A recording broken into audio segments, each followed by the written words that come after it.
కరెక్ట్గా 10 సంవత్సరములు పరిచర్య ఈ కమలాపురం గ్రామంలో పరిచర్య స్టార్ట్ చేసి 10 సంవత్సరాలు అవుతూ ఉంది.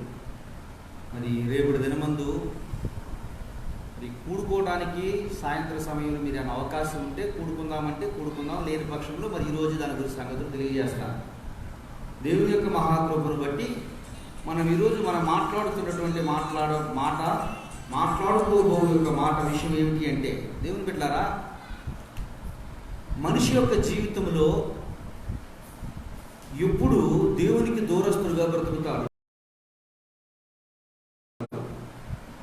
ఎప్పుడు దూరమైపోతూ జీవిస్తాడు, ఎప్పుడు దేవుని నుండి ఎడమైపోతాడు అనే విషయాలు కొద్ది నిమిషములు మనం ధ్యానం చేసిన తర్వాత మరి ప్రభురాత్రి భోజన కార్యక్రమంలో మన అందరూ ప్రభు బల్లాలో అందరూ పాల్గొనవలసిన వారమై ఉన్నాము కనుక కొద్ది నిమిషం దీని సంగతులను మనం ధ్యానం చేసి నేర్చుకున్న తర్వాత ఆ కార్యక్రమంలోకి వెళ్దాం. దేవుని బిడ్డలారా, ఈ విషయము చాలా మనిషికి చాలా అవసరమైనది, చాలా ప్రాముఖ్యమైనది. ఎందుకని అంటే బహుశా మన జీవితాల్లో ఇప్పటికే దూరమైనటువంటి స్వభావాలు మనలో ఉన్నవేమో, ఎప్పుడు దూరమైపోయామో, ఎలా దూరమైపోతూ ఉన్నామో, అసలు దూరం అయిపోవడానికి ప్రధానమైనటువంటి కారణం ఏమిటి, ప్రధానమైనటువంటి రీజన్ ఏమిటి అనే విషయాలను కొద్ది నిమిషములు మనం ధ్యానం చేద్దాం. రాసుకోండి. ఈరోజు ప్రసంగ అంశము దేవునికి దూరస్తులుగా బ్రతకడానికి ప్రధానమైనటువంటి కారణాలు ఏమిటి, ప్రధానమైనటువంటి కారణాలు ఏమిటి అనే విషయాన్ని కొద్ది నిమిషములు మనము ధ్యానం చేద్దాం. నిజమే కదా, ఎవరి కాలము దేవునికి దగ్గరగా ఉన్నామా దూరంగా ఉన్నామా అనే విషయాన్ని కొద్ది నిమిషములు మనం ధ్యానం. చూడండి ఒకసారి 2వ దినవృత్తాంతాల గ్రంథము 12వ అధ్యాయం 1వ వచనాన్ని ఒకసారి ధ్యానం చేసుకుంది. ఈరోజు ధ్యానాంశం ఇదే. చూడండమ్మా, 2 దినవృత్తాంతముల గ్రంథము 12వ అధ్యాయం 1వ వచనం. 2వ దినవృత్తాంతాల గ్రంథం అమ్మా, తెస్సలోనికీయులకు రాసిన పత్రిక 2వ దినవృత్తాంతముల గ్రంథము 12వ అధ్యాయం 1వ వచనం. రెహబాము రాజ్యము స్థిరపడి తాను బలపరచబడిన తరువాత అతడును ఇశ్రాయేలీయులను యెహోవా ధర్మశాస్త్రమును విసర్జించి. 3 విషయాలు ఉన్నాయి ఇక్కడ. ఎవరైనా విసర్జించిందంట? రాజు. ఈ రాజు పేరేంటి? రాజు పేరేంటమ్మా? రహబాము. రాహాబు కాదు, రహబాము. ఈ రహబాము అంటే ఎవరు? ఈ రహబాము అంటే ఎవరు? సొలొమోను గారి యొక్క కుమారుడు. ఈ సొలొమోను ఎవరు? దావీదు గారి యొక్క కుమారుడు. ఇప్పుడు దావీదు గారి యొక్క మనవడు గురించి స్టోరీ మనం నేర్చుకుంటున్నాం. దావీదు గారు అనగానే మనకు గుర్తొచ్చే వ్యక్తి ఎవరు? దేవుడు నా చిత్తానుసారం జరిగించు వ్యక్తి. తనకు ఇవ్వబడినటువంటి బిరుదేంటి బైబిల్ గ్రంథంలో? నా ఇష్టానుసారం జరిగించే మనుష్యుడు. నేను మనుష్యుడు. ఇతరుని రాజుగా చేయటానికి ఇతర కంటే ముందు రాజును నేను త్రోసివేశాను.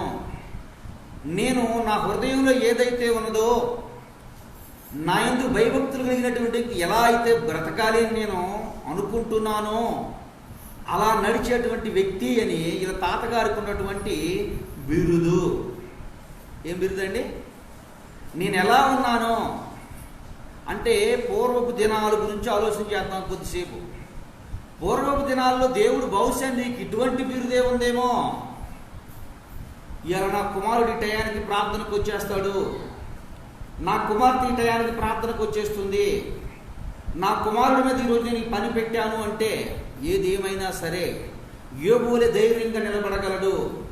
ఎన్ని శోధనలు వచ్చినా, ఎన్ని ఆటంకాలు వచ్చినా, ఎన్ని నష్టాలు వచ్చినా, ఎన్ని బాధలు ఎదురవుతూ ఉన్నా, ఎన్ని కోల్పోతూ తన నుంచి అందరూ ఎడమైపోతూ ఉన్నా, నా విషయమై ఇతను ఏమన్నాడు? అబద్ధమాడని యోబు వలె ఉంటాడు అని పూర్వపు దినాల్లో నీకు సాక్ష్యం ఉందేమో దేవుని యొక్క నుండి. పూర్వపు దినాల్లో నీకు ఇటువంటి సాక్ష్యాన్ని కలిగినటువంటి వ్యక్తిగా బ్రతుకుతూ ఉన్నావేమో, ఇటువంటి సాక్ష్యాన్ని పొందినటువంటి తల్లిగా నీవు ఉన్నావేమో. నీ కుటుంబంలో నీ భర్త పక్షముగా, నా భార్య ఈరోజు ఆదివారం ఉంది, ఏదేమైనా సరే ఏం చేయదు, ఆదివారం మానదు. ఇదిగో ఈ 9 నుంచి 10 గంటల వరకు ప్రార్థన ఉంది, రాత్రి కాలము ఈ కుటుంబ ఆరాధనలో పాల్గొనకుండా బయటికి కదలదు. ఇదిగో ఈరోజు ఉపవాస ప్రార్థన ఉంది, పొరపాటున కూడా ఏం చేయదు, భోజనం చేయదు. పొరపాటున కూడా ఈ సమయము, ఈ టైం నుంచి టైం వరకు వాక్యం చదువుకోవాలి. ఎవరు డిస్టర్బ్ చేసినా, ఎవరు ఏం చేసినా ఈ విషయంలో ఏమాత్రము కూడా నిర్లక్ష్యమో ఓహరించదు.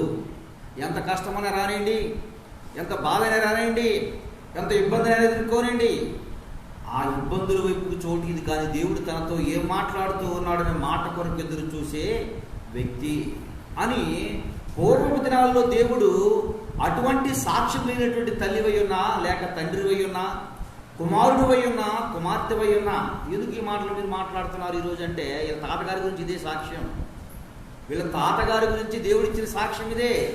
నా చిత్తానుసారమైనటువంటి మనుషుడు ఎవరంటైనా దావీదు గారు. సో ఎవరితో చెప్తాడు? తనతో చెప్పే మాట కాదు ఇది, బయట వ్యక్తితో చెప్తున్నాడు ఈ మాట. బయట వ్యక్తితో చెప్తూ ఉన్నాడు ఈ మాట. ఎవరా వ్యక్తి? సమూయేలుతో చెప్తూ ఉన్నాడు. సమూయేలు గారితో ఈ మాట చెప్తూ ఉన్నాడు. నిజమే కదా, నీ గురించి నీతో కాకుండా బయట వాళ్ళ గురించి ఉంటే ఒకటి కోపం అన్న వస్తే, రెండు సంతోషం అన్న వేస్తుంది. ఎందుకు కోపం వస్తుంది చెప్పండి? ఎందుకు కోపం వస్తుంది? నీ గురించి బయట వాళ్ళతో చెప్పే మాటలు కూడా ఒక విషయంలో నీకు కోపం అన్నా కలుగుతూ ఉంటుంది, లేదా సంతోషం అన్నా వేస్తూ ఉంటుంది. ఎప్పుడు కోపం వస్తుంది, ఎప్పుడు సంతోషం వేస్తుందండి? నీ గురించి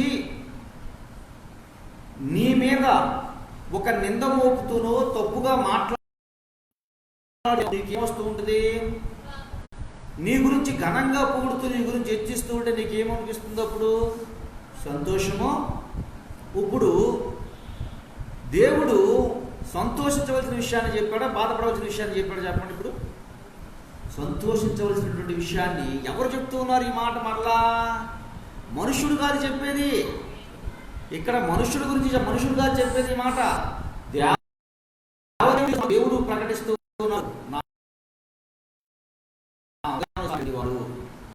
నా చిత్తానుసారమైనటువంటి మనుషుడు దావీదు అని దావీదు గురించి సాక్ష్యం ఇస్తూ ఉన్నాడు. నిజమే దేవుని బిడ్డలారా, మీ సేవకుడు కానీ, మీ పక్కన ఉన్నటువంటి విశ్వాసి కానీ, మీతో ఉన్నటువంటి నీ కుటుంబ సభ్యులు కానీ పూర్వకాలంలో నీ సాక్ష్యం అలాగే ఉందేమో. ఎటువంటి సాక్ష్యం అది? మా ఫ్రెండ్ ఒక ఆవిడ ఉన్నాడండి, మా ఉందండి, మీ ఫ్రెండ్ దేవుడు అంటే చాలా పిచ్చి, దేవుడు అంటే చాలా ప్రేమ. ఎంత ప్రేమ అంటే దేవుణ్ణి గురించి పొరపాటును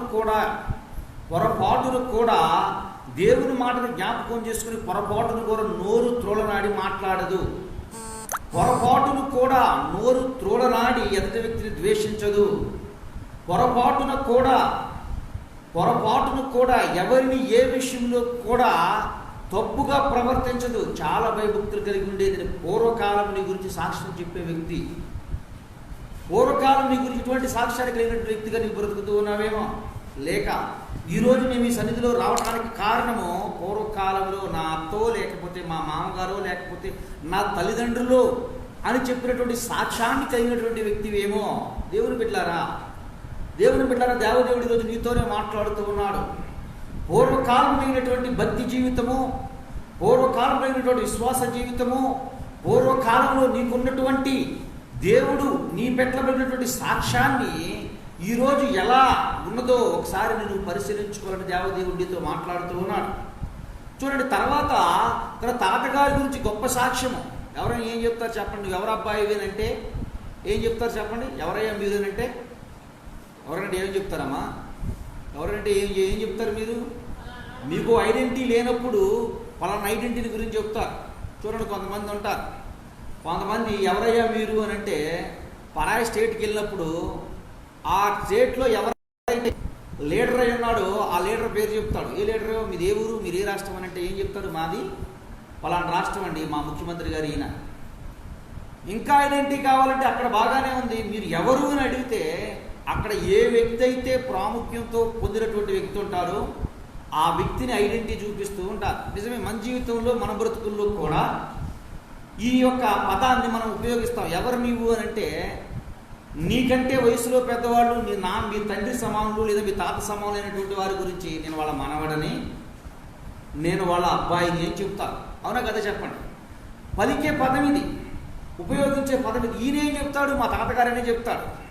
మా తాతగారనే చెప్తాడు. నా జీవితంలో నా బ్రతుకుల్లో కూడా మనం కూడా ఉపయోగిస్తాం ఇది. పూర్వకాలంలో దేవుడు నమ్ముకున్న కొత్తలో ఆకాశం నుండి ఏలియా గారి వల్ల అగ్ని దింపేవాడిని అంటాం మనం. పూర్వకాలంలో యేసు ప్రభు నమ్ముకున్న కొత్తలో ఏలియా గారు ప్రార్థన చేస్తే ఉదయ సాయంకాల నైవేద్యం కొరకు ఏ విధంగా అగ్ని వచ్చి దించి మండేదో అలాగే మండేది. మరి ఇప్పుడు పరిస్థితి ఏంటి? అప్పుడు ఎలా ఉన్నావు? అప్పుడు నీ పరిస్థితి ఏంటి? స్థిరత్వం లేదు. ఏ స్థిరత్వం లేదు? ఆర్థిక పరమైన స్థిరత్వం లేదు, కుటుంబ పరమైన స్థిరత్వం లేదు. కూడా చిందరవందరగా ఉంది. చిందరవందర జీవితాన్ని జీవిస్తూ ఉన్నాను. ఎక్కడా కూడా సరైనటువంటి సమాధానమైన వ్యక్తిగా బ్రతుకుతూ ఉన్నాను. ఏ విషయంలో కూడా ఇది నేను అని చెప్పుకోవడానికి నా దగ్గర ఏమీ లేదు. స్థిరం లేదు. స్థిరమైనటువంటి వ్యక్తిని కాను. స్థిరంగా ఉన్నటువంటి వ్యక్తి జీవితాల్లో నా దగ్గర లేదు. అప్పుడు నేను వాళ్ళని ఉపయోగించాను. అప్పుడు ఎప్పుడైనా ఎవరిని ఉపయోగిస్తాము? బయట వ్యక్తిని ఉపయోగించే స్థాయి ఎప్పుడైనా మనకు వచ్చింది అంటే మన ఐడెంటిటీని మనం కోల్పోయామని అర్థమవుతుందా మీకు? నీ గుర్తింపును నువ్వు కోల్పోయావు. డాక్టర్ గారి దగ్గరికి వెళ్ళాలి అని అంటే ఇంజక్షన్ చేయాలంటే నీకు టైం రాలేదంటే ఇప్పుడు ఎవరి పేరు చెప్పాలి? అక్కడికి వెళ్ళిన తర్వాత అక్కడ పనిచేసే వ్యక్తి రాని పేరు చెప్పాలి. ఎందుకని? ఒక ఐడెంటిటీ ఉంది. మరి నా గురించి నేను చెప్పుకోవాలంటే అక్కడ ఐడెంటిటీ నేను ఏం లేనటువంటి వ్యక్తిగా బ్రతుకుతున్నాను కనుక దేవుని బిడ్డలారా, ఈరోజు దేవదేవుడు నీతో కూడా మాట్లాడుతున్నటువంటి మాట ఇదే. నీ పెట్టుకోగలుగుతున్నావా? నీ గుర్తింపు దేవుని సన్నిధిలో యథార్థంగా ఉందా? ఇదిగో ప్రభు నేను వచ్చాను అని చెప్పగలవా? లేక ప్రభు పూర్వ దినాల్లో మన్నించినటువంటి మంటల గురించి మాత్రమే ప్రకటించగలవా?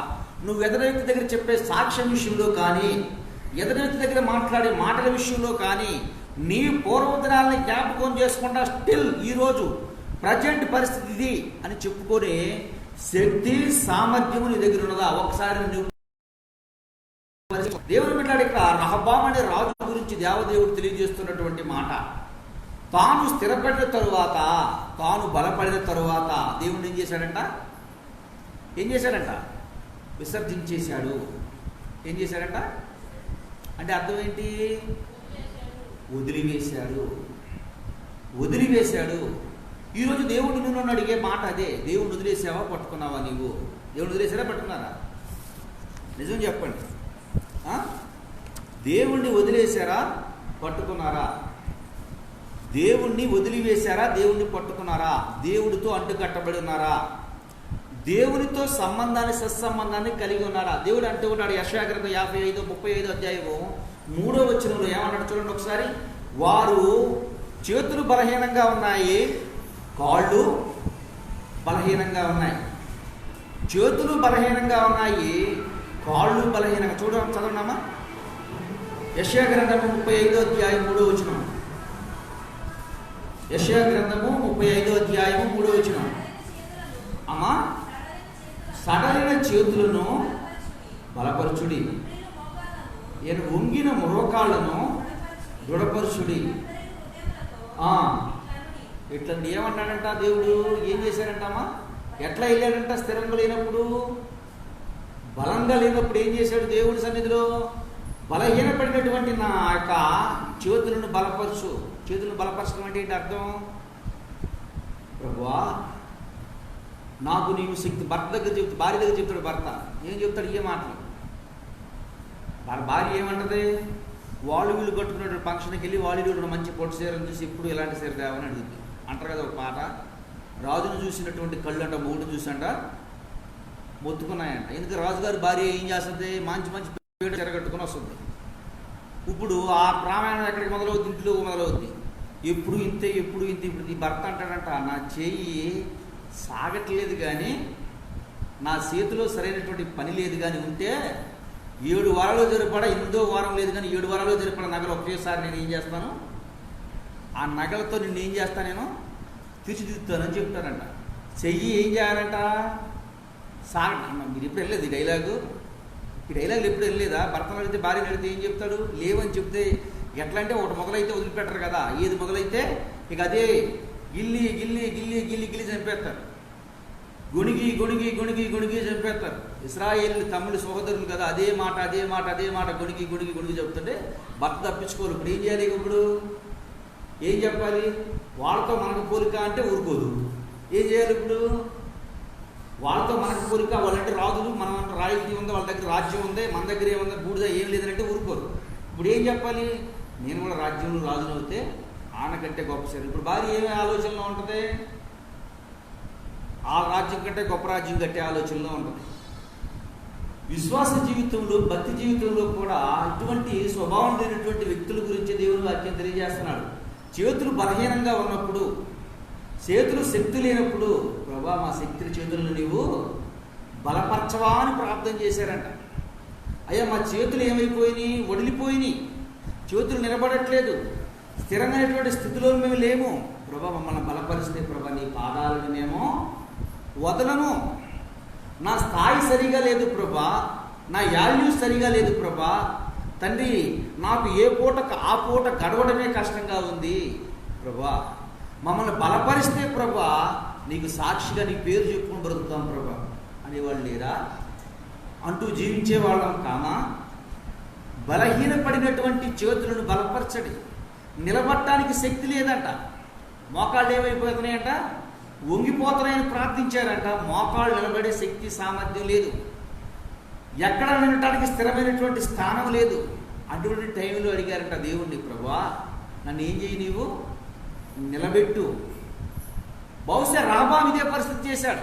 ఎందుకని ఈ పరిస్థితి చేశాడు రాబాము అంటే, తండ్రి చనిపోయిన తర్వాత అప్పటి వరకు అణిగి మణుగున్నటువంటి రాజ్యాలన్నీ ఈయనకి వ్యతిరేకంగా తిరిగాయి. వ్యతిరేకంగా తిరిగి ఈయన మీద యుద్ధం ప్రకటించి ప్రతిసారి ఈయన మీద యుద్ధానికి వస్తా ఉన్నారు.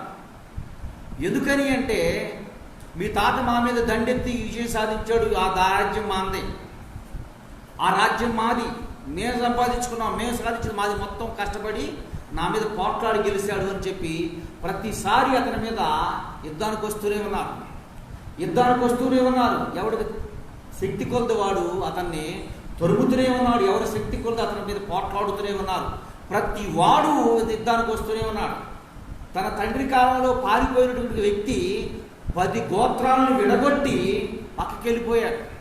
అతడే యుద్ధానికి ఇతని మీద ప్రకటించాడు. అటువంటి పరిస్థితులు ఎదురవుతూ ఉంటే ఈయన చేశాడు ఈ ప్రార్థన. ఏమని ప్రార్థన? నా చేతులకు సహాయం యుద్ధము నేర్పుము, నా చేతులను బలపరచుము. చూడండి, మన జీవితంలో కూడా ఏ పూట బియ్యం ఆ పూటే ఉంటే ఏమని ప్రార్థన చేస్తాం దేవుడితో? ఏ పూట ఏమని ప్రార్థన చేస్తాం చెప్పండి? ప్రభువా సంవత్సరానికి సరిపడే బియ్యం ఇవ్వు ప్రభువా, ఎందుకంటే ఆదివారం బియ్యం పూట వెళ్ళడానికి అవకాశం లేదు ప్రభా, ఆదివారం నీ సన్నిధిలో ఉదయం నుంచి సాయంత్రం వరకు ఉంటాం. ఎన్ని వరలు ఉండగలం? అలాగా ఎన్ని వరలు ఉండగలం అలాగా? దేవుడు బిడ్డలారా, అందుకే నేను దినమందు వీళ్ళు వాళ్ళు చేస్తుంటారు కదా, అవన్నీ నా ఎంట వచ్చి ఇంట్లో ఎవరిలో కోళ్ళు ఇబ్బంది పెడతా ఉంటాయి. ఎవరిలోకి ఒకరికి ఇంట్లో ఎవరికొకరు బలహీనత. పొద్దున ఉదయం అందు రాత్రి కాలం అనుకుంటే అపర్ణ మాట్లాడితే మన గురించి కొంచెం గట్టిగా ప్రార్థన చేయాలని ఒకటే చెప్పాను.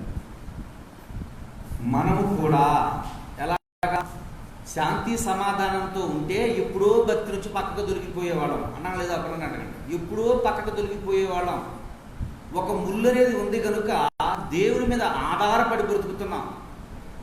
దేవుడి మీద ఆధారపడి బ్రతక, ఈ బ్రతుకు ఎంతకాలం ఎవరికీ తెలియదు. పొరపాటున పక్కకి తొలగిపోయామనుకో దేవుణ్ణి వదిలేస్తాం. దేవుణ్ణి వదిలేసి లోకం మొత్తం సంపాదించుకొని కుటుంబంలో ఆశీర్వాదకరంగా, కుటుంబ దీవెనకరంగా ఉంటే రేపొద్దున అగ్ని ఆరదో, పురుగు సావదు. అగ్ని ఆరకుండా, పురుగు సావకుండా బ్రతికే బ్రతుకు ఈ లోకం మీద అల్పకాలం. అప్పుడే 40 వచ్చేసాయి. ఇంకా బ్రతికితే దేవుని వాక్యం ప్రకారం 30 సంవత్సరాలు. ఈ 30 సంవత్సరాలు కూడా ఏంటి? ఆయాసాలు, రొప్పులతోనే బ్రతకాలి. ఇటువంటి కాలం కొరకు దేవుడిచ్చే ప్రతిదీ కూడా దేవుని మీద ఆధారపడి ఉంటే దేవుడు ఏం చేస్తాడు? శ్రమ వచ్చినా శ్రమను తప్పించడానికి ఎప్పటికప్పుడు ఆయన సిద్ధంగా ఉంటాడు. దేవుని బిడ్డలారా, ఇక రాబాము జీవితంలో కాళ్ళకు చేతికి శక్తి లేనప్పుడు, చేతులకు యుద్ధం నేర్పనప్పుడు దేవుడి మీద ఆధారపడి, దేవుడిని మాత్రమే ఆధారపడి బ్రతికినటువంటి వ్యక్తి, దేవునితో మాత్రమే బలంగా ఉన్నటువంటి వ్యక్తి ఎప్పుడే స్థిరపడి యుద్ధం లేకుండా చేశాడో, యుద్ధం తనకు ఎదురవకుండా చూశాడో, ఇప్పుడు ఏమైపోయాడంట? ధర్మశాస్త్రాన్ని విసర్జించేశాడంట. దేవుని వాక్యంతో నాకు ఇక పని లేదు. నిజమే, ఈరోజు కూడా మనందరి జీవితాల్లో, మనందరి బ్రతుకుల్లో కూడా దేవుని బిడ్డలారా, దేవుడు ఒక స్థానం నుండి ఒక స్థానానికి హెచ్చించినప్పుడు, ఒక స్థాయి నుండి ఒక స్థాయికి దేవుడిని నన్ను పురికొల్పి నిలబెట్టినప్పుడు దేవుణ్ణి విశ్వసించే వారి అందరము. దేవునితో పని లేదు, దేవుని వాక్యంతో పని లేదు. దేవుడు నేనే శాసనాన్ని ఏం చేసుకుంటా, రాసుకుంటా. నేను చెప్పేదే బయట ఏమే తనకున్న నిర్ణయాల గురించి చూడు ఏమనుకుందో చూడండి ఒకసారి. ఆ 2వ దినవృత్తాంతాల గ్రంథము 26వ అధ్యాయము 16వ వచనంలో ఈయన తర్వాత ఈయన మనవడు ఏం చేశాడో చూద్దాం. అయితే అతడు స్థిరపడిన తరువాత మనుషులు ఏమొస్తుందంటారమ్మా? స్థిరపడిన తర్వాత మనిషికి వచ్చే జబ్బు గర్వము. ఏమొచ్చింది? గర్వం. గర్వం దేనికి? నాశనానికి ముందు ఏమో నడుచుద్దని దేవుని వాక్యం తెలియజేస్తా ఉంది. మనిషి నాశనం అయిపోవటానికి ముందు మనుషుల మీద గర్వం ఉంటే బాధ లేదు, దేవుడి మీదే గర్వం వచ్చేస్తుందంట. దేవుని వాక్యాన్ని విసర్జించడానికి ప్రధానమైనటువంటి రీజన్ ఏంటి? గర్వం. దేవుని దగ్గర నుండి ప్రధానత్వాన్ని కోల్పోయినటువంటి దూతలు వచ్చింది ఏంటి? మొట్టమొదట గర్వం. తేజో నక్షత్రమా, వేకువ సుక్క, ఆకాశం నుండి చూడండి. 14వ అధ్యాయం యెషయా గ్రంథంలో ఏమైనా రాయబడి ఉంటుందో, యెషయా గ్రంథము 14వ అధ్యాయం నుంచి ఏమైనా రాయబడి ఉంటుందో చూడండి. తేజో నక్షత్రమా, ఏకువ సుక్క, ఆకాశం నుండి నువ్వు 14వ వచనం నుంచి చూడదు కూడా చూడు తల్లి. 14వ అధ్యాయం ఎన్నో వచనం నుంచి చెప్పున్నానా? 14వ అధ్యాయం 14వ వచనం నుంచి చూడండి ఏమంటుందో. ఎక్కడ ఎక్కిద్దంటామా? తేజో నక్షత్రమా, వేకువ చుక్క, నీ వెట్లో ఆకాశం నుండి పడితివి, జలములలో పడగొట్టిన. ఒక మాట ఒకసారి ఆగుదాం. ఈ తేజో నక్షత్రం ఎవరు? దేవుని దగ్గర ఉన్నదే, దేవుడు ఇష్టపడినదే, దేవుని పనిలో పరిచర్యలో ఒక భాగంగా వాడబడినదే, దేవుడు ఇష్టపడినటువంటిదే. ఇష్టపడినటువంటి తేజో నక్షత్రము వేకువ చుక్క. తేజో నక్షత్రము వేకువ చుక్కకు స్థిరపడిన తరువాత అనేకులు తన యొద్దకు వస్తూ ఉన్నప్పుడు, దూతలు అనేకుడికి పైన అధికారిగా ఉన్నప్పుడు, అధికార సమూహము తన మాటకు తన పాటకు ఎదురు చూస్తూ ఉన్నప్పుడు, వాళ్ళు వీళ్ళు పొగడ్తలతో ముంచుతూ దేవుడు నిన్ను చక్కగా నియమించాడు, ఇక ఏ విషయంలో నువ్వు తక్కువ, దేవుని విషయంలోనే కదా తక్కువ అని వచ్చినప్పుడు తన హృదయంలో తాను అనుకుందంట. ఏ విషయంలో నేను తక్కువ? సింహాసనం ఒకటే కదా లేనిది, ఆయనతో పాటు నేను కూడా, ఆయన ఆ పక్క నేను ఈ పక్క సింహాసనం వేసుకుంటా అనుకుందంట. అందు గురించి దేవుడు చెప్తూ ఉన్నాడు. చదువమ్మా. తేజో నక్షత్రమా, ఏకువ చుక్క, నీ వెట్లు ఆకాశం నుండి పడితివి, జనములను పడగొట్టిన నేల మట్టము వరకు ఎట్ల నరకబడి నేను ఆకాశమున ఎక్కిపోయేదును, దేవుని నక్షత్రములకు పైగా నా సింహాసనం హెచ్చించుకుందును, ఉత్తర దిక్కునున్న సభా పర్వతము మీద కూర్చుందును, మేఘ మండలముల మీద ఎక్కుదును, మహోన్నతులతో నన్ను నేను సమానముగా చేసుకుంటున్నాను అనుకున్నదానా? ఏ విధంగా అయిపోయావు? ఇప్పుడు ఏ విధంగా అయిపోయావు అని దేవుడు చెప్తూ ఉన్నాడు. ఇక్కడ రహబాము గారి యొక్క మనవడు, రహబాము గారి యొక్క మనవడు ఉజ్జియాయిని పేరు. 16 సంవత్సరములకే రాజు అయ్యాడు. ఇశ్రాయేలు యొక్క గోత్రానికి యోధా రాజ్యం మీద రాజుగా ఉన్నాడు. 16 సంవత్సరాలకే రాజు అయ్యాడు. 16 సంవత్సరాల తర్వాత తన తండ్రి నేర్పినటువంటి భక్తిని కొంతకాలం నడిచాడు. తన తండ్రి నేర్పినటువంటి భక్తి ప్రకారం నడిచాడు. ప్రార్థన చేసుకునే సమయానికి ప్రార్థన చేసేవాడు, దేవుని సన్నిధిలో రావాల్సిన సమయానికి దేవుని సన్నిధిలోకి వచ్చేవాడు, దేవుడు చెప్పినటువంటి మాటకి ప్రతిదాని విధేయత చూపుతూ నడిచేవాడు. ఇప్పుడు దేవుడు అని నా మాట 4-5 వచనాలు ఏముంది అతని గురించి? 4-5 వచనాల్లో ఏముందో చూడండి. అతడు తండ్రి అయిన అమజ్య చేయ అంతటి ప్రకారము యెహోవా దృష్టికి యథార్థముగా నడిచెను. తర్వాత 5వ వచనం,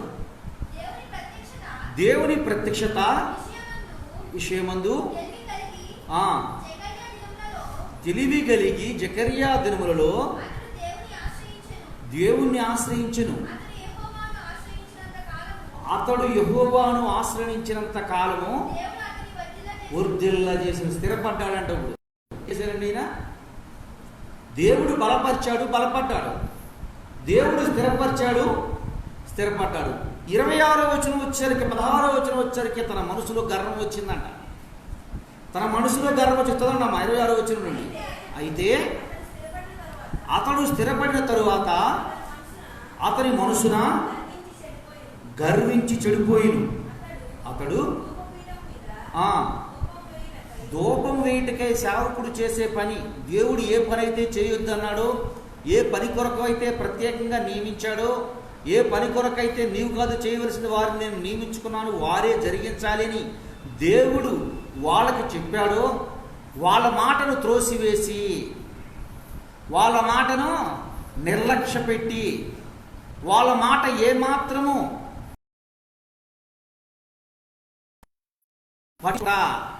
ఏం చేస్తున్నాడంట తాను చేయు పని ధూపం వేయటానికి వెళ్ళాడు.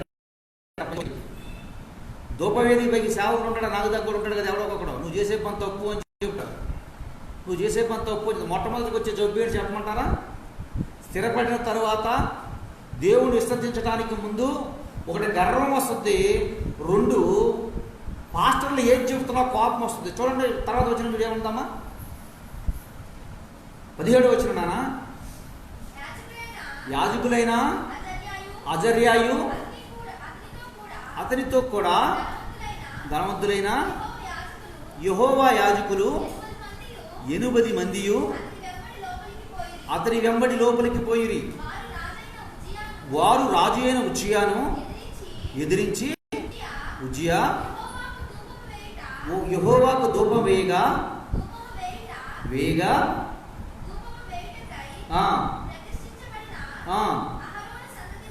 అహరోను సంతతి వారైన యాజకుల పనియే కాని నీ పని కాదు, పరిశుద్ధ స్థలంలో నుండి బయటికి పొమ్ము, నీవు ద్రోహము చేసి ఉన్నావు, దేవుడిని యెహోవా సన్నిధి చెప్పగా చేత పట్టుకొని ఏం చూపించారంట మా సేవకుల మీద, పాస్టర్ల మీద ఏమవుతుందంట? ఏమొస్తుందంట దీనికి? కోపం. ఎందుకని?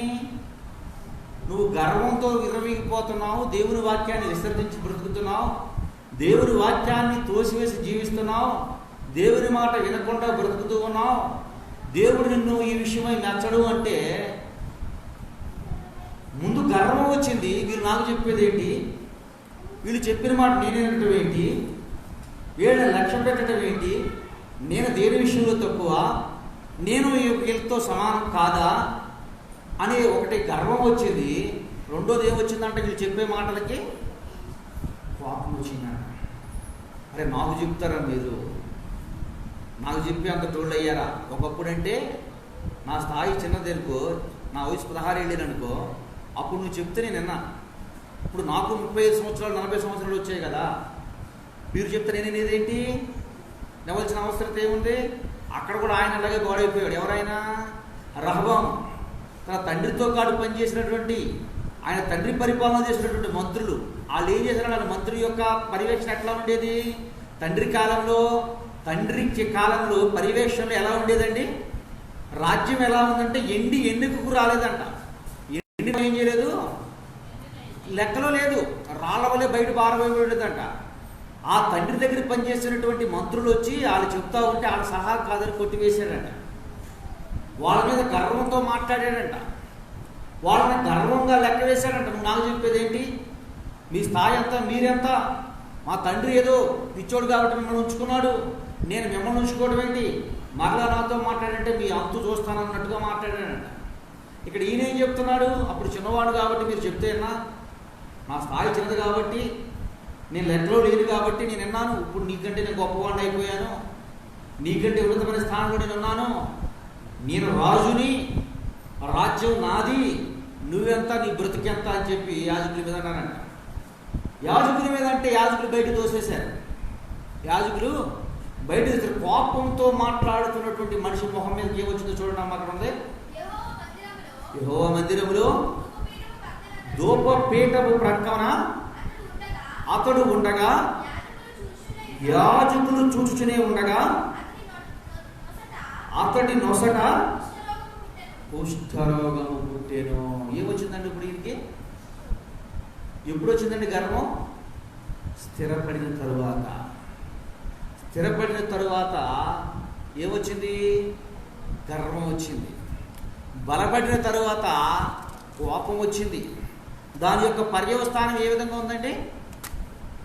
దాని యొక్క పర్యవస్థానం ఏముంది? మనుషులకు వ్యతిరేకంగా నడవచ్చు, మనుషుని లక్ష్య పెట్టకపోవచ్చు, కానీ దేవుని మాటలు మాత్రం నిర్లక్ష్యంగా ఎవరు వ్యవహరించవద్దు. మనిషి ఎప్పుడు పతనమైపోతాడు అంటే, పతనానికి కారణం ఎప్పుడు అంటే, ఒక మనిషి స్థిరపడిన తర్వాత. మనిషి స్థిరపడడానికి రీజన్ ఏంటి? స్థిరంగా ఉండడానికి కారణం ఏంటి? ఒకప్పుడు సరైనటువంటి వస్త్రాలు లేని నీకు దేవుడు 4 వస్త్రాలు ఇచ్చాడు అనుకోండి, దేవుడిని స్థిరపరిచాడని అర్థం. ఒకప్పుడు సరైనటువంటి భోజనం లేనటువంటి ఏ పూట కాపుడు అనుకునే నీవు ఒక 10 రోజులు సరిపడా ఆహారాన్ని దేవుడు సిద్ధపరిచాడు అనుకోండి, దేవుడు నేను 10 రోజులకి ఏం చేశాడు? సిద్ధపరిచాడు. ఒకప్పుడు కాళ్ళకి చెప్పులు లేనటువంటి నీకు ఈరోజు తోకడానికి చక్కని సైకిల్ ఇచ్చాడు అనుకోండి, దేవుడు నిన్ను కాళ్ళతో కాదు, నువ్వు కాళ్ళతో నడవలసిన అవసరం లేదని దేవుడిని సిద్ధపరిచాడు. ఒకప్పుడు ఎక్కడున్నావంటే ఎక్కడున్నానో తెలియనటువంటి నీకు ఒక గుర్తింపు ఇచ్చి, ఇదిగో నీవు పలానా చోట ఉన్నానని చెప్పాడు అంటే దేవుడు నీకు ఒక గుర్తింపుని ఇచ్చాడని అర్థం. ఈ గుర్తింపు అంతా పొందుకున్న తరువాత, ఈ గుర్తింపు అంతా వచ్చిన తరువాత మనిషి యొక్క తత్వం ఎలా ఉంటుందండి? మనిషి యొక్క ఆలోచనలు ఎలా ఉంటాయి? మన ఇల్లు సరిగా లేనప్పుడు మన ఇంటికి ఎవడో రాడు. మన ఇల్లుకి చక్కగా కొట్టుకొని మంచి షోకేసులు పెట్టి, షోకేసులో మంచి డిజైన్ వేయించి, ఇంటి ముందు స్విమ్మింగ్ పూల్ పెట్టి, చక్కని ఒక కారు కొని, ఇవన్నీ దేవుడు ఇచ్చిన తర్వాత నువ్వు ఈ స్థితిలో ఉన్న తర్వాత అనేకమైనటువంటి బంధువులు నీకు వస్తారు. అప్పుడు నువ్వు చెప్పుకునేది ఎవరి గురించి? ఎవరి గురించి చెప్తావు? దేవుడి గురించి చెప్తావా? చెప్పవు. ఇదిగో ఈ షోకేసు చూశారు, ఈ షోకేసు మేడ్ ఇన్ జపాన్.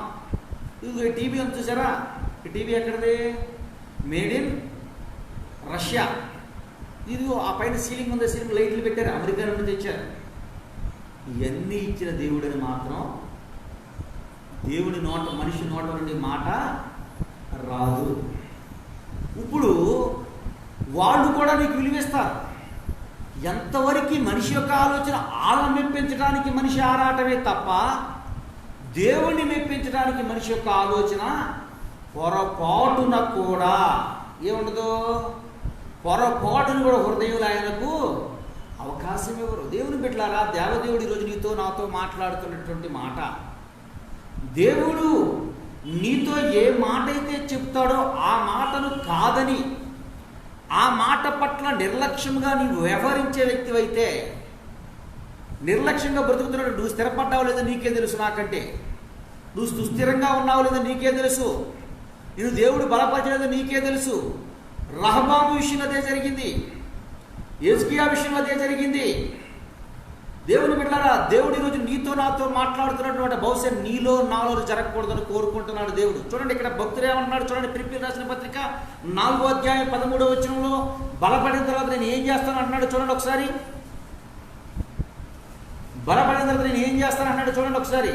ఫిలిప్పీయులకు రాసిన పత్రిక 4వ అధ్యాయం 13వ వచనం, 4వ అధ్యాయం 13వ వచనం, నన్ను బలపరచువాని యందే నేను సమస్తమును చేయగలను. దేవునికి స్తోత్రం.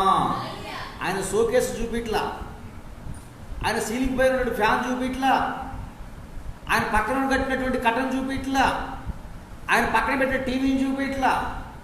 ఈరోజు ఈ స్థితిలో ఏ విధంగా నేను ఉన్నానంటే దేవుని కృప. ఆ దేవుని కృపను బట్టి మాత్రమే నేను ఏమై ఉన్నాను, ఈ విధంగా ఉన్నానని తెలియజేస్తూ ఉన్నాడు. ఈ విధంగా ఉన్నానని తెలియజేస్తూ ఉన్నాడు. అక్కడ బలపరిచిన తర్వాత క్రమం తప్పిపోయాడు రహబాము. బలపరిచిన తర్వాత దేవుణ్ణి మర్చిపోయాడు ఉజియా. బలపరచబడిన తర్వాత దేవుణ్ణి మర్చిపోయాడు రహబాము. ఇక్కడ బలపరచబడిన తర్వాత దేవుణ్ణే చూపిస్తూ ఉన్నాడు. ఎవరండి ఈయన? అపోస్తుడైనటువంటి పౌలు గారు. ఈరోజు ఈ స్థితిలో ఉన్నామంటే, ఈరోజు ఈ విధంగా బ్రతుకుతూ ఉన్నామంటే, ఈ రోజున నన్ను ఒకప్పుడు గుర్తింపు లేనటువంటి వ్యక్తి నన్ను ఈరోజు గుర్తిస్తూ ఉన్నారు అంటే, ఈరోజు నన్ను ఈ విధమైన విలువిస్తూ ఉన్నారు అంటే, ఈరోజు ఈ గృహాన్ని ఇచ్చారు అంటే, ఈరోజు ఈ ఆహారాన్ని తింటూ ఆరోగ్యంగా పరిపూర్ణుడుగా బ్రతుకుతూ ఉన్నాను అంటే, నాకు ఇంటి కార్యము చేసినటువంటి దేవదేవునికి మహిమ కలుగునుగాక, ఆయన యందు ఇంకా బలంగా చేయగలను అనే మాటని నోట నుండి రావాలి తప్ప ఏం రాకూడదు నోటి నుండి. అమ్మ ఏం రాకూడదు, ఏం చూపించకూడదు. ఇది చూసారా అమ్మ, నేను చెప్తున్నానమ్మా, ఎందుకంటే గృహప్రవేశానికి వెళ్ళాం, గృహప్రవేశాలు చేస్తూ ఉంటాం. కొంతమంది అంటారు ఒకసారి మాట, ఏమమంటారంటే, ఇది అయ్యా ఒకప్పుడు మా పరిస్థితి అయ్యారు, దేవుడు మమ్మల్ని ప్రేమించి చక్కని గృహాన్ని ఇచ్చారు. కొంతమంది అంటారు, కొంతమంది అయితే అయ్యగారు వచ్చారు, టీవీ పెట్టి అయ్యగారు టీవీ చూపెట్టాను, అయ్యగారిని తీసుకెళ్ళేది. అయ్యగారు వచ్చేసారు, అయ్యగారు ఈ టీవీ ఎక్కడి నుంచి, మా అబ్బాయి అమెరికా నుంచి పంపించాడు, ఎందుకంటే నా అనుభవం ఎదురైన మాటలు ఎందుకు చెప్తూ ఉన్నాను. అయ్యగారు ఈ సోకేది చూశారు, నాకు ఊరి దౌర్భాగ్యుడా ఇచ్చిన దేవుడిని మర్చిపోవటం ఎంతసేపు రా అంటే అన్నానని కాదు నేను. దేవుని పెట్టారా ఒకటే చెప్తున్నాడు దేవుని వాక్యము, కలిగి ఉన్నదేది ఆయన లేకుండా కలగలేదు.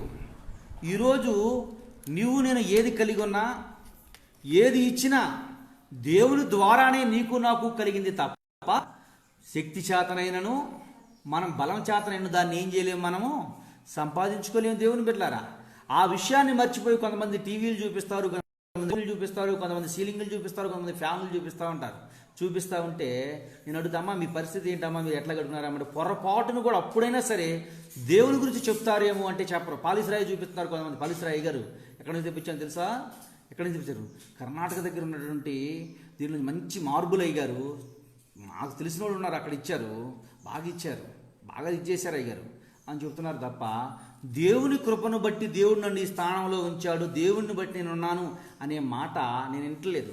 ఇక్కడ పౌలు గారు అంటున్నాడు, నన్ను బలపరచువు అని ఎందే నేను సమస్తమును చేయగలను.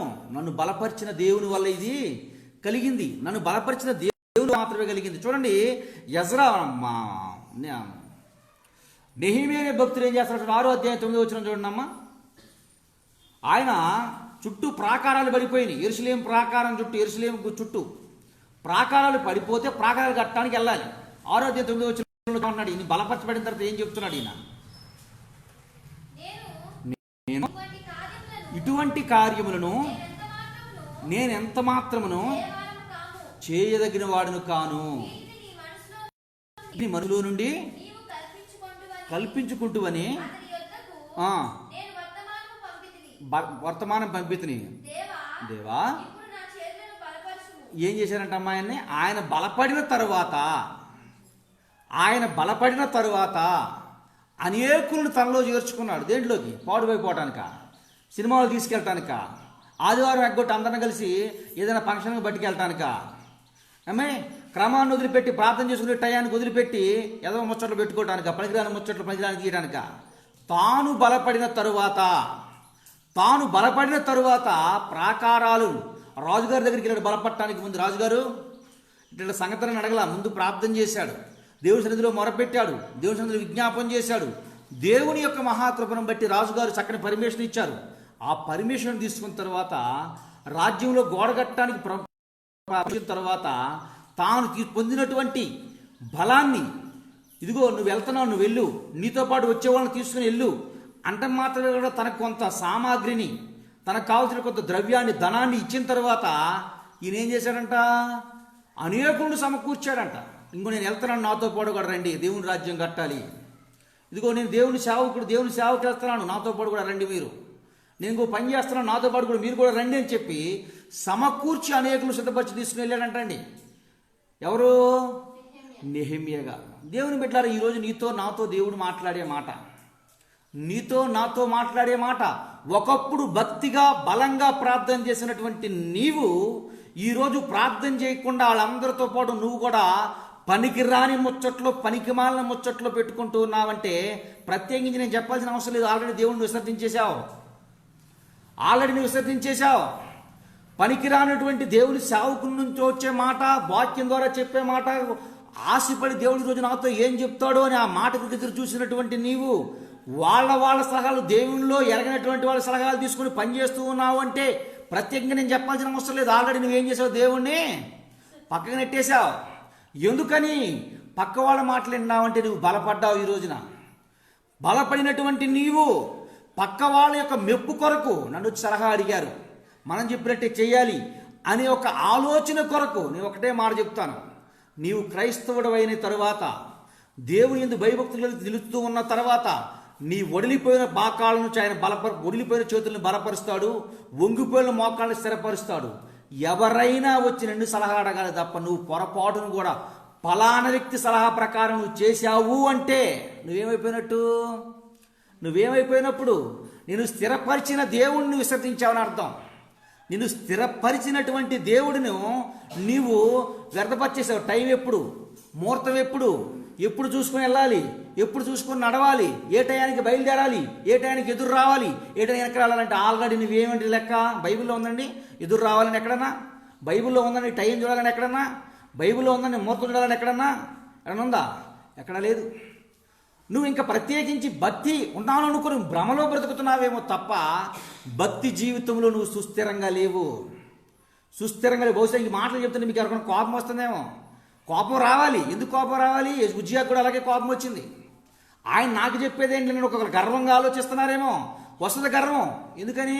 దేవుడిని విసర్జించావు గనక. దేవుని మాట అంటే లెక్క లేదు గనుక, దేవుని మాట అంటే లక్ష్యం లేదు గనుక ఇక్కడ అంటున్నాడు ఈయన, నన్ను బలపరచు వాని యందే నేను సమస్తమును చేయగలను. నన్ను బలపరిచిన వాని యందే నేను సమస్తం చేస్తాను. ఈరోజు నేను ఈ స్థానంలో ఉన్నాను అంటే నన్ను బలపరిచిన దేవుడు నాకు తోడుగా ఉండాలి. నన్ను బలపరిచిన నా దేవుడు నాకు తోడుగా ఉంటే మాత్రమే నా జీవితంలో ఏం జరుగుద్ది? కార్యాలు జరుగుతాయి. నా దేవుడు నాకు తోడుగా ఉంటే మాత్రమే నా జీవితం స్థిరపరపడుతుంది. నా దేవుడు నాకు తోడుగా ఉంటే మాత్రమే నా కుటుంబం కట్టబడుతుంది. నాకు తోడుగా ఉంటే మాత్రమే నా బిడ్డలు ఆశ్వాదకరమైన వ్యక్తులుగా బ్రతుకుతారు. నా దేవుని కృప నాకు తోడుగా ఉంటే మాత్రమే నా కుటుంబం మీద ఎటువంటి ఆటంకములు ఎదురైనా నా దేవుని బట్టి నేను ధైర్యంగా ఉంటాను బట్టి తొలగిపోతున్నాయి. ఇవైతే ఎప్పుడైతే నీ జీవితం నా జీవితంలో ఉండవో, మీ బ్రతుకులు నా బ్రతుకులు ఎప్పుడైతే మనము లక్ష్య పెట్టమో, ఎప్పుడైతే ఈ విషయంలో నిర్లక్ష్యంగా వ్యవహరిస్తామో దేవుని పెట్టారా, ఆల్రెడీ దేవుణ్ణి ఏం చేసామంట, మనం విసర్జించేసాం. ఎందుకని? దేవుని వాక్యం సలహా మనకు అవసరంలా. దేవుని వాక్యము సలహా మనకు అవసరం లేదు. దేవుని మాటలు మనకు అవసరం లేదు. ఎవరి మాటలు అవసరం కావాలి? పక్కోళ్ళు ఇచ్చే సలహాలు మనకు కావాలి. పక్కోళ్ళు చెబుతున్నటువంటి మాటలు కావాలి. పక్కోళ్ళు ఏమన్నా టయానికి చేసే పనులు మనకు కావాలి. దేవుని బిడ్డలారా, దేవుడు అంటూ ఉన్నాడు, నాకు విరోధంగా రూపింపండి ఏ ఆయుధమో వర్ధిల్లదు. ఏమాత్రం ఆశీర్వాదకరంగా ఉండరు, దీవెనకరంగా ఉండరు. ఎప్పుడు మనిషి తప్పిపోతాడు, ఎప్పుడు తొలగిపోతాడు అంటే స్థిరపడిన తర్వాత, బలపడిన తర్వాత. చూడండి, ఎజ్రా 7:28 ఎజ్రా గారు ఏం చేశాడో చూద్దాం. ఎజ్రా గ్రంథము 7:28 ఎజ్రా గారు ఏం చేశారు?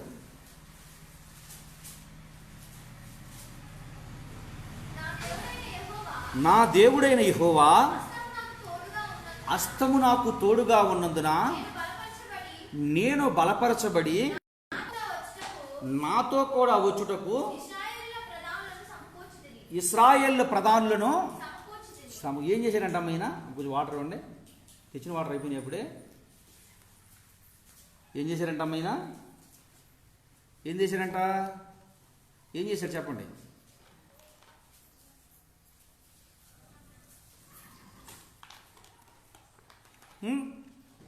ఏం చేశాడు ఈయన ఎజ్రా గారు? తాను బలపడిన తరువాత, చదవరా, మా అందరు చదవండి ఒకసారి.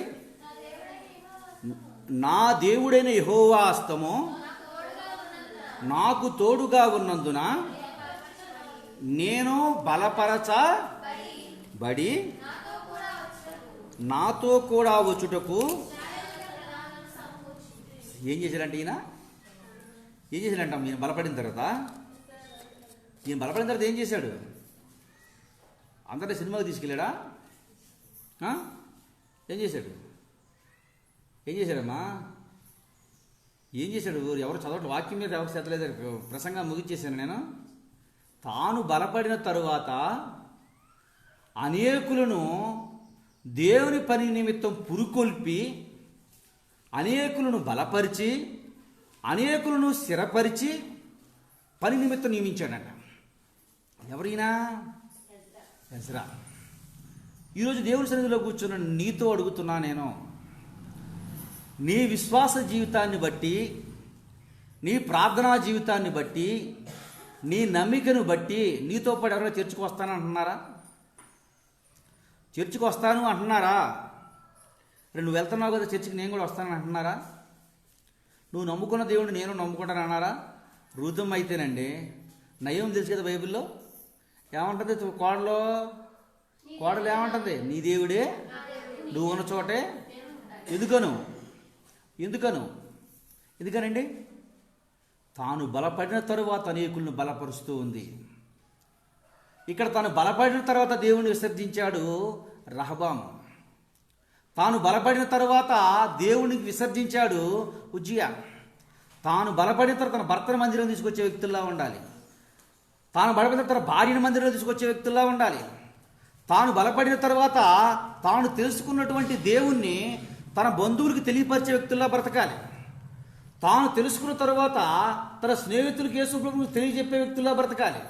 ఒకటే నాలు. ఎందుకని అంటే, నువ్వు ఇంత విశ్వాసంగా ఉన్నావు, నువ్వు ఈ విధంగా ఆశీర్వదించబడుతున్నావు, ఇంత దేవుని యందు నమ్మిక ఉంచి ఉన్నావు, ఇంత నమ్మకం కలిగి ఉన్నావు, పొరపాటును కూడా నీ వైపు నుంచి చూద్దాము అంటే దేవుణ్ణి బట్టి ఏ దోషమో కనపడట్లేదు. నువ్వు తెలుసుకున్న దేవుణ్ణి బట్టి నేను కూడా ఏం చేస్తా?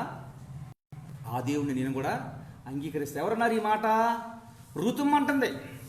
రూతమ్మ అన్య స్త్రీ.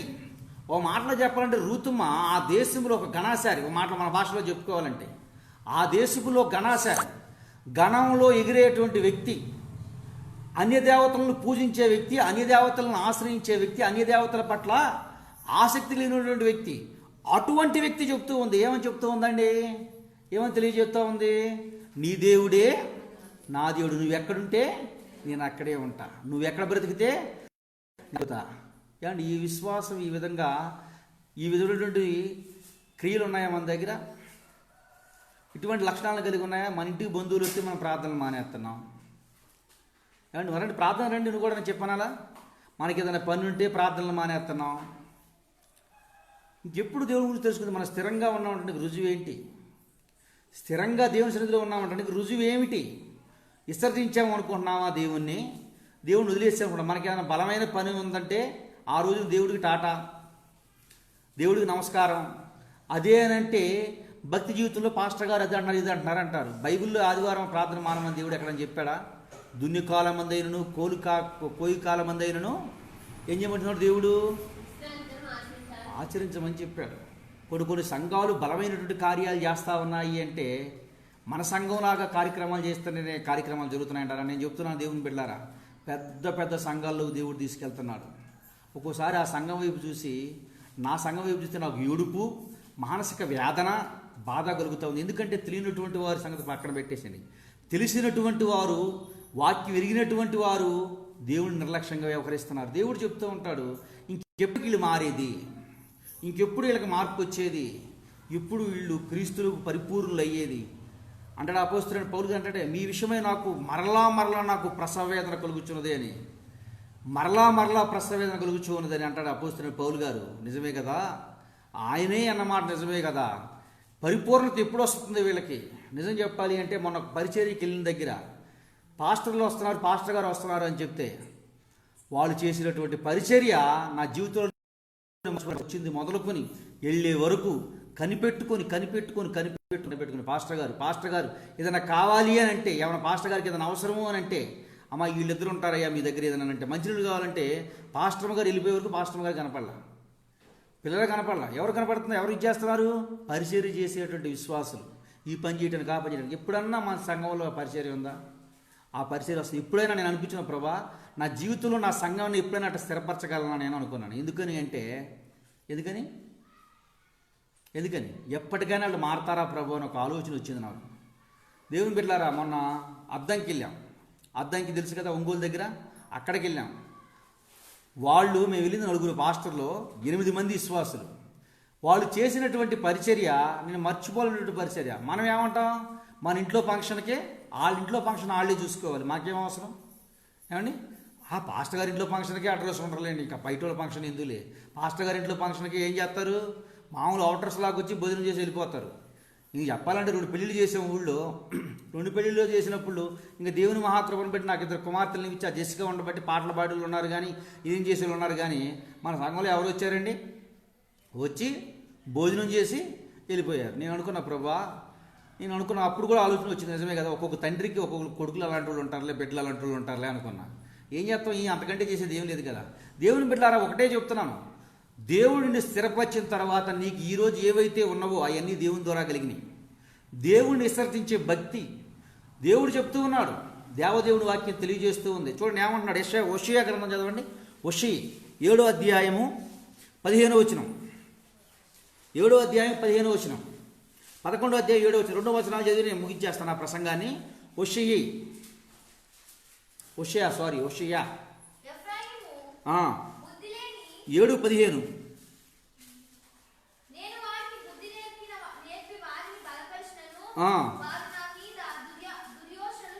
దురాలోచనలు చేయుచున్నారు.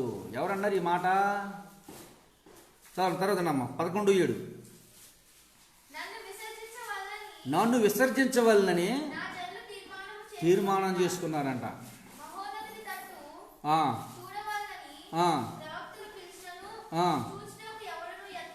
పాస్టర్ ఎంత ఏడిసినా ఎవరో ఆలోచన చేయట్లేదంట. ఏం చేస్తారంట, మొట్టమొదటిగా దురాలోచనలు చేస్తున్నారంట.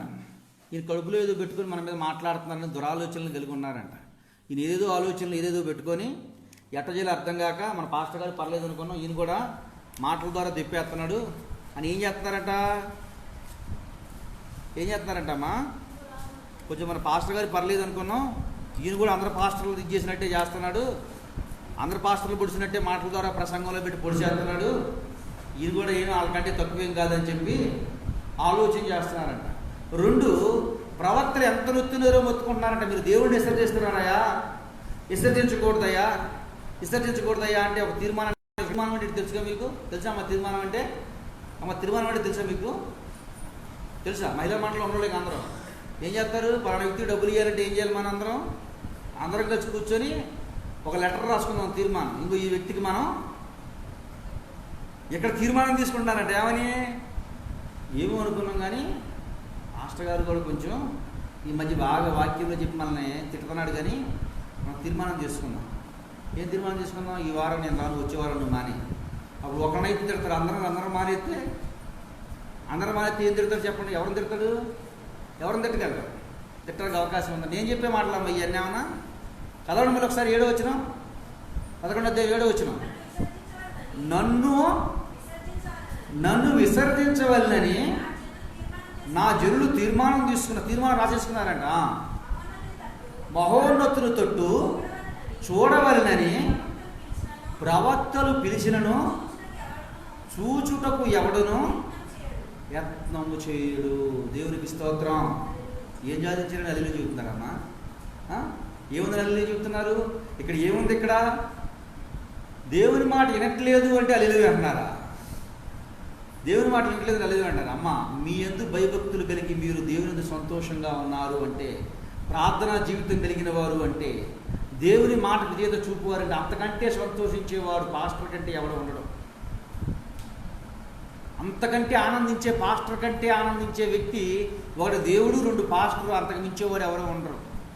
పిల్లలు చక్కగా పాటలు పాడుతున్నారు, చక్కగా ప్రార్థన చేసుకుంటున్నారు, చక్కగా వారి కుటుంబంలో ఏ సమస్యలు లేవు అని అంటే మీ శరీర సంబంధులు ఎంత సంతోషిస్తారో తెలియదు. కానీ మీకంటే ఎక్కువగా సంతోషించువాడు, మీకంటే, మీ బంధువుల కంటే, మీ కుటుంబముల కంటే ఎక్కువగా సంతోషించువాడు మీకు వాక్యం ప్రకటించే మీ దేవుని సేవకుడు, మీ పాస్టర్ గారు.